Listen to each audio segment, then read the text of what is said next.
Salom do'stlar. Bugun sizlar bilan prisos tuzatamiz. Prisosda do'shi bor. Do'sh menga yoqmadi. Ishlatib ko'ramiz.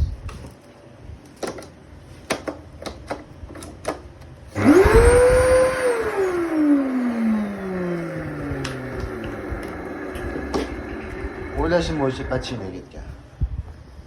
Ochib maslaga hozir ko'rsataman hammasini.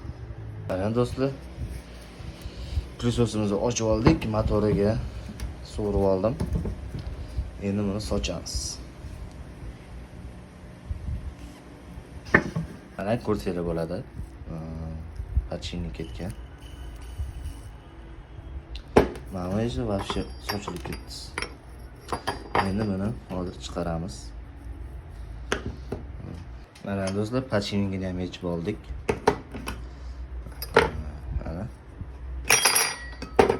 Mana eskisi. Mana eskisi. Va yangi pachinini qo'yamiz.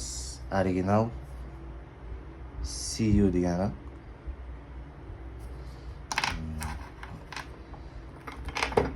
Xudo xolisi prisosimiz ancha xizmat qiladi.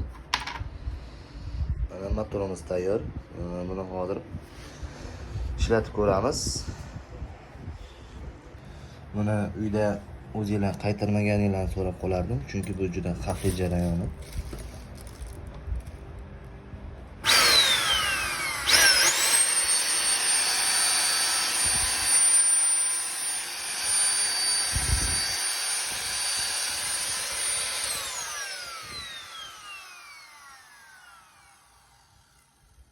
Ko'rib turganinglardek prisos yaxshi tortishi, iskralari yo'q. Xudo xolisi klientimiz agar yaxshi ishlatsa, prisosiga yaxshi e'tibor bersa, ancha ishlayveradi. Do'stlar, prisosimiz tayyor, ishlashining bitta baho berasiz.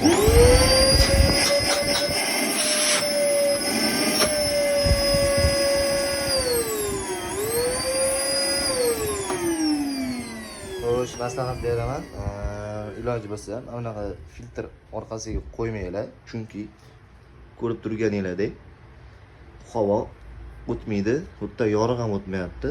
Yorug' o'tmagan sababi havo ham o'tmaydi. Bu yoqqa oddiy machalka qo'yib olsa bo'ladi, o'zini idishi. Buni olib tashlab, mana yoqqa oddiy machalka bor-ku, mashina yuvadigan. Yana o'shandan kesib qo'ysalar bo'ladi. Buni zarari yo'q. En asosiysi